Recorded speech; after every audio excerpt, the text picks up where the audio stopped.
Hey everyone, Brian Beeler and Kevin O'Brien coming to you from the Storage Review Lab, and today we're taking a look at an SSD that's just come out. This is the SATA SSD from Samsung, the 870 EVO. This thing comes on the heels, hot on the heels of the 860 EVO, right? I needed, so not a lot of reviews I've required to go back and check out the storage review history, but it's been 3 years. Almost 3 years to the date since they launched the 860, and 3 years makes the cynic in me, who's been a SATA cynic for quite some time, think, why are we even doing this anymore? It's been through the eras of like Gen 3 M.2s and now Gen 4 M.2s. Right. It's getting a little bit long in tooth. Yeah, SATA is, and it gets us to this sort of uncomfortable position now where there's still SATA SSDs, they're out there, they're generally inexpensive, but to Kevin's point, NVMe has advanced so far in terms of performance that it's not even close, and from a price parity standpoint, it's not that expensive either. Yeah, a big part of the drive cost is the NAND, and it's going to be similar NAND in a SATA device or in a NVMe device. It's just then the controller, maybe the control or the channel layout. I mean, there's certain nuances there that will make up a cost difference, but the biggest component of the drive cost is the NAND itself. The NAND, yeah, you're right. And so at a certain point, you're at a 70% cost basis no matter what, regardless of the interface you put on the drive. Yeah, and it's not even fair when you look at the comparison performance. We've seen differences of like 10x or more.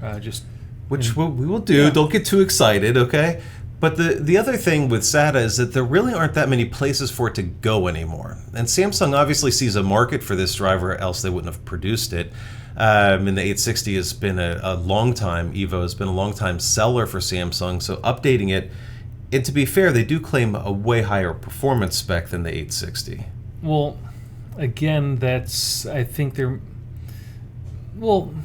Be nice. Be nice. This is supposed to be an uplifting video. We didn't see them. Or you could say there's very, very subtle. Okay. So certain workloads it did better, and generally it did fine. But again, SATA, and what takes SATA anymore? This guy will take SATA. It takes SATA, but you can see it's built out for a 3.5-inch drive bay. It's more expecting that you're going to pop in a hard drive, not that you're going to be loading in with 2.5-inch flash. Well, we just looked at the P620 and the P520. Those take SATA. Well, as the Instagram and TikTok people notice, our platform has the drive kind of sticking up vertically like a shark fin right at the moment. Which is perfectly normal. Okay, yeah. So there's not a lot of world where SATA remains. I guess in a NAS, in some video production devices, in some systems where you want capacity, where SATA still might have a cost advantage, but the world's getting slimmer, both in terms of the performance, the reasons to not go with a performance drive. They've just gone away. Now when you're looking at, you might want to have performance and as a M.2 and then a really large cost-effective drive using QLC NAND. All right, well, let's take a look at the specs here real quick. We've got both 1 and 4 terabyte models in our review, which is nice to see. SATA 6, 2.5-inch, which is the other thing too, is 2.5 inches even a bit of a stretch anymore. Yeah, and even when you open this drive up, the drive inside is really small, and I think the biggest play for a lot of SATA devices now is the external market, where you can put a very dense drive in a small form factor, and maybe you don't really need the higher performance. Right, there is that for sure. The drive does continue to be part of Samsung's vertically integrated story, which means their controller, their NAND, their firmware. There aren't many that are going to be able to say that a whole lot longer as NAND continues to that market's shrinking. Condense into just a few manufacturers. There's a little bit of DRAM on board that scales with the capacity, like we said, goes up to 4 terabyte. Magician, which we'll take a look at the end, is still, in my view, the best SSD management suite out there. Yeah, we just saw a new one from another vendor that also has their own controllers in different areas. That is nothing compared to Samsung. I mean, the Samsung Magician software is fantastic. Yeah, and it shouldn't really be slept on either. It's the best SSD management application out there, and it's not even close. Yeah, it will look at the drive. You can measure the performance. You can do updates. You can do monitoring. Don't ruin it. We're not there yet. Well, there's a lot of things to look forward to. You're excited about. You did talk about the inside of this. You want to pop that open real quick? Yes, not for the faint of heart and the faint of wall. That uses special screws, and you need to tear open the sticker to do it. You do have to tear the sticker. I flip back here just as a reminder. There is a 5-year warranty on this drive too, which for a SATA product is nice. That you will definitely void if you tear the drive open. Kevin is disassembled, and the giant PCB inside.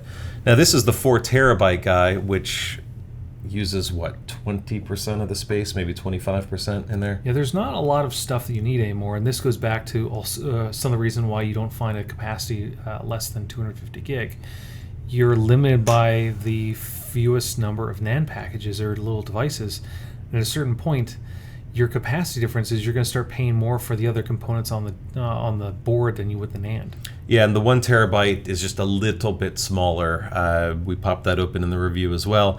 But it's always interesting. People like to see the guts of these things, and this is why the portable SSD space also can grow so much so fast, because this thing will fit in almost any type of enclosure you put around it. Yeah, and it's smaller than the other Samsung externals that we've seen, although those offer higher performance. Right.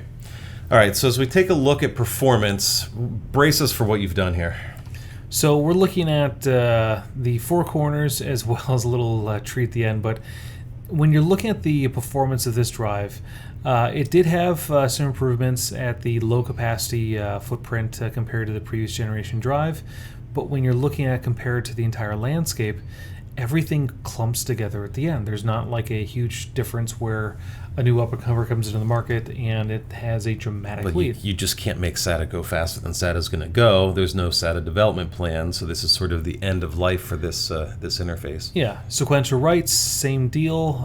There was more of a difference on the low capacity offering. For example, the 1 terabyte 870 EVO did slip behind the 1 terabyte 860 EVO, but at the high performance range, everything just clumped together with the other competitors. Well, it slipped behind. The camel hump was no good there, though, was it? No. Then in random read, this was an area where Samsung called out as having dramatic improvements. There might be subtle differences here or there, but again, all the drives grouped together, and then additionally, the Seagate was the one that really pulled ahead there. Okay. And then random write, again, not a huge difference. All of the SATA devices start looking very similar. Yeah. Now, this goes into where it doesn't... It's kind of fun looking at... okay, we have a new up-and-comer on the SATA space, and we're looking at the NVMe world.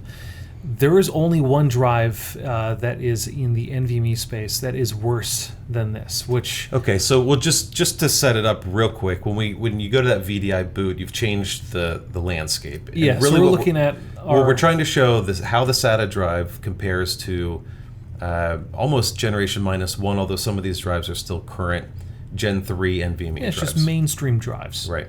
So nothing fancy, but similar workloads, just to show the scale of what we're talking about. Yeah, and it's not pretty. You have, the drive offers pretty nice and stable performance, but at the top end, you're looking at 30,000 IOPS peak compared to almost 140,000 IOPS. Right. And again, there's only one drive that's slower, which it's... To be fair, that P2 is kind of hot trash. Yeah, it's slow enough where we weren't really sure was it QLC or not. So it's poorly behaved, whatever it is, and yeah, you see the wall where SATA hits, and pretty quickly where NVMe, even a mediocre NVMe drive will dramatically outperform any SATA drive. Yeah, and that goes back to the messaging of where SATA really has a place now. And I mean, shared storage NAS devices, there are areas where it's advantageous, but in a desktop or a notebook, you're going to have... There's more of a reason to go to M.2 for your boot and scratch space, and then even a hard drive for your capacity, because you're not looking like, okay, well, I have 2 terabytes of M.2 storage and a little more that's still in flash. You're probably thinking like, okay, I need like 14 or 16 terabytes to just move off my stuff that's been completed, but maybe not onto a NAS yet. All right. So in terms of performance profile, it's fine for SATA. But I think the point here more is that SATA has really, we thought it reached end of life maybe 2 years ago. It's really It's getting getting to the edge. A stiff breeze, and that could be it for the SATA interface, and that's fine. I mean, there's no reason, or at least for Flash, there's no reason to reminisce too much on that. We mentioned, though, the other thing that Samsung does really well with is software, and so let's take a peek at their Magician software. Now, we've got a deep dive video on Magician, but in the last round of reviews, we've been taking a little bit deeper dive, and if you like rainbow circles, you're going to like Magician. Yeah, and as you can see, we have two drives. One is the boot drive to this P520, and the other is the 1 terabyte 870 EVO. And I mean, you can actually do a lot in this platform. You can go into drive details. You can do performance benchmarks on the drive, and this helps you try and see if maybe change over provisioning or something, or you just want to see the performance over time. I like this just as a quick shakeout. Am I getting what I'm expected to get on this drive? Maybe as you run updates or put it in the first time. Yeah, although in a SATA device, you're probably going to hit, like, we're no longer in the world of like comparing a 1.5 to 3 to 6.0 SATA device. Well, if you're coming from a hard drive, if you're that poor soul, then you'll be delighted to be able to post these numbers. Yeah, or I could be like, hey, well, let me stuff one of these things in my Lenovo or my IBM/Lenovo T60, which is... Wow. You went back a little bit there. Yeah, it caps out at 150 megs a second, but the difference here would be maybe you're confirming you're operating at Gen 4 speeds over Gen 3 speeds, or a lot of that stuff is shaking out. Not really is your SATA device working as it should, but it's still helpful. You can drill into the diagnostic scans. You can set up over provisioning, and then also optimizations. One thing that is pretty cool, though, you get to drill into the advanced features, so secure erase, PSID revert, the encrypted drive settings. And while the 870 EVO doesn't offer a firmware update yet, the interface allows you to pull in updates, which our little boot drive does have an update. We're not going to click update. Yeah, let's update it while we're doing the video. Yeah, that would not be the best idea. But there are this utility they have is the best out there. We have not. Oh yeah, it's not even close. It's we've definitely seen the best. Something that resembles maybe a college student type project versus a thing that actually looks like it's been assembled with thought and care. And lots of rainbows. Yeah, and the landscape of these utilities is really few and far between for the vendors that still offer them to the ones that have updated them. Didn't we pull up some ones a couple weeks ago and it didn't load or didn't install or did something very poorly? There's some out there that do some really weird things. All right, so there's a bunch of garbage tools out there for SSDs. This is not one of them. That works with all the Samsung drives, so it's not particularly unique outside or inside or within the Samsung portfolio. But it is a great tool and makes any of the Samsung drives a little bit easier to own because of that. I think at the end of the day, we come out on this as it's a SATA drive. All the SATA does pretty much the same thing, and there's not much room left for differentiation. So if you're looking for a SATA drive because it's inexpensive, then so be it. You can get really small capacities at very affordable entry points. And if that's where you need to be, then that's great. For anyone that can spend just a little bit more, has a modern system that supports NVMe drives, it's night and day. Even a poor mid-range to poor kind of NVMe SSD will be better. Oh yeah, anything will smoke a SATA device these days except for the P2. Yes. So don't buy the P2. But for everyone else, there's lots of options. So definitely check those out, and we appreciate you tuning into this video review. Thanks.